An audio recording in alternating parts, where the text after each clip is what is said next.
नमस्कार, छायाज किचनमध्ये आपले स्वागत आहे। तर मी आज तुम्हाला दाखवणार आहे उपासाचा डोसा कसा करायचा ते दाखवणार आहे। चला तर मग आपण करायला घेऊया। आज मी बनवणार आहे शाबूचा डोसा बनवणार आहे। तर याच्यासाठी मी छोटी अर्धी वाटी शाबू घेतला आहे। बारीक असा छोटासा शाबू मिळतो ना झटपट, तो घेतलेला आहे। याला आपण आता भिजत घालायचं। याला एक 15-20 मिनिटं भिजलं तर भरपूर होते। आपण याला स्वच्छ धुवून असं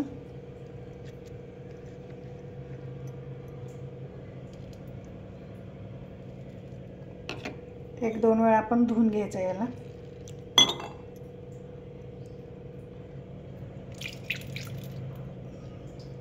आणि याच्यामध्ये आपण पाणी हे करून ठेवायचं। याच्यावरती चांगलं येईल असं पाणी हे का असं भिजत घालायचं। एक 15-20 मिनिटं भिजत घालूया आपण। बघा इथं शाबूचा डोसा करण्यासाठी मी इथं शाबू भिजत घातलेला आहे। बघा भिजला आहे चांगला, एक 15-20 मिनिटं चांगला भिजला आहे। याच्यासाठी मी एक बटाटा खिसून घेतला आहे, दही घेतले एक छोटे 2 चमचे कूट शेंगदाण्याचे घेतले, 2 मिरची घेतले, चवीनुसार मीठ आणि साखर घेतले याच्यामध्ये।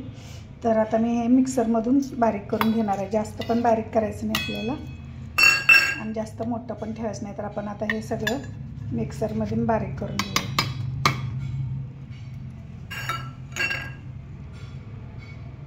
बटाट्याचं खीस आणि शाबू आणि हे दही, आपल्याला पाणी लागलं तरच थोडंसं वर टाकायचं, नाही तर नाही टाकायचं। मिरची आणि मीठ आणि साखर आपण हे कूट नंतर टाकणार आहे आपण। आता हे आपण मिक्सरमधून बारीक करून घेऊया। हे बघा इथे मिक्सरमधून बारीक करून घेतलेलं आहे। हे बघा असं घ्यायचं, जास्त पण एकदम बारीक नाही आणि एकदम जाड पण नाही। तर आपण आता हे पातेल्यात काढून घेऊया।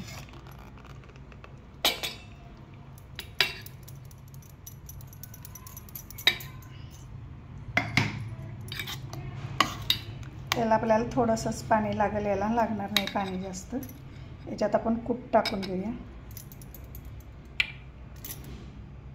आता आपण कूट टाकलेलं बघा, तर थोडंसंच पाणी टाकायचं याच्यात आणि याला चांगलं आपण हलवून घ्यायचं आहे। हे बघा इथं माझं चांगलं हलवून झालेलं आहे। आपण आता इकडे मी तवा गरम करायला ठेवला आहे। आपण आता याच्यामध्ये तेल टाकूया थोडंसं।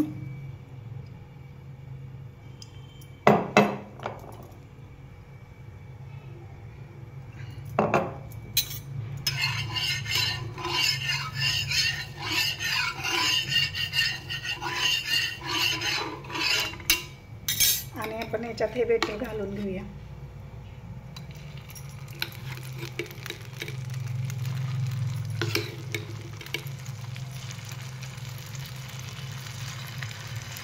आणि याला असं पसरून घ्यायचं आपण।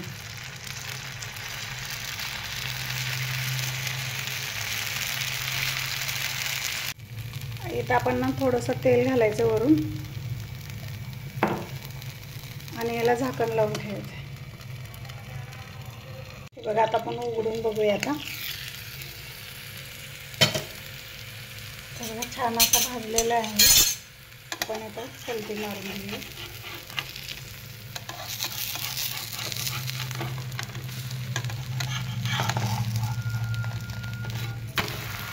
बघा किती छान असा झालेला आहे। झटपट असा होणारा हे डोसा आहे। तुम्ही नक्की करून बघा, खूप असं छान आणि क्रिस्पी पण झालं आहे बघा। आपण याला एक 2 मिनिटं असंच भाजून घ्यायचं। बघा इथं आपला मऊ आणि लुसलुशीत आणि क्रिस्पी असा शाबूचा डोसा झालेला। आपण आता हे ताटात काढून घेऊया। बघा किती छान असं झालेलं आहे। आता आपण हे दुसरं पण आपण आता असंच घालून घेऊया।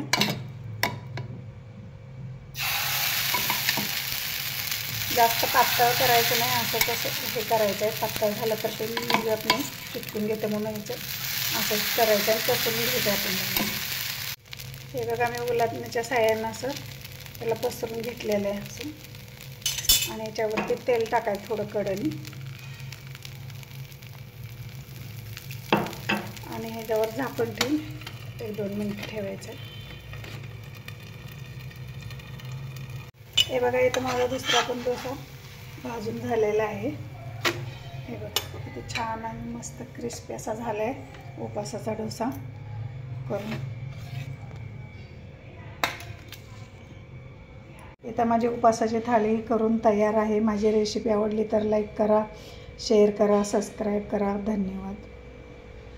बघा मी खाऊन पण दाखवते. मी इथं माझी उपासाची चटणी पण तयार आहे आणि मी इथं उपासाचा चिवडा पण केला आहे मी बटाट्याचा.